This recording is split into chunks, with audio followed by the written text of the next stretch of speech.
সাবু মাখা বানাবো, তো তার জন্য ছোটো দানার সাবুটাকে বেশ কয়েকবার জল দিয়ে ধুয়ে কিছুক্ষণের জন্য ভিজিয়ে রেখেছিলাম। তারপর সেই জল ঝরানো সাবুর ওপরে দিলাম কলা আর গুঁড়ো দুধ। আমরা লিকুইড দুধের থেকে এই গুঁড়ো দুধ দিয়েই সাবু মাখা খেতে সবাই খুব ভালোবাসি। তার উপরে একটুখানি নারকেল কোড়া দিয়ে নিলাম। এখানে আমি আর আমার ছেলের জন্য সাবু মাখা বানাচ্ছি। আমার বর তেমন সাবু মাখা খেতে পছন্দ করে না, তাও সেদিন একটু অল্প করেই খেয়েছিল। এরপর আমি সাবু, চিনি, নারকেল আর কলাটাকে সুন্দর করে মেখে নেব। আমার ঘরেতে তেমন কিছু ফল ছিল না, শুধু শসা ছিল আর একটা আপেল ছিল।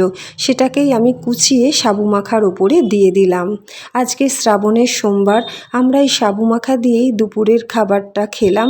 আজকের ভিডিওটি যদি আপনাদের ভালো লেগে থাকে তাহলে আমার সঙ্গে থাকবেন। অসংখ্য ধন্যবাদ।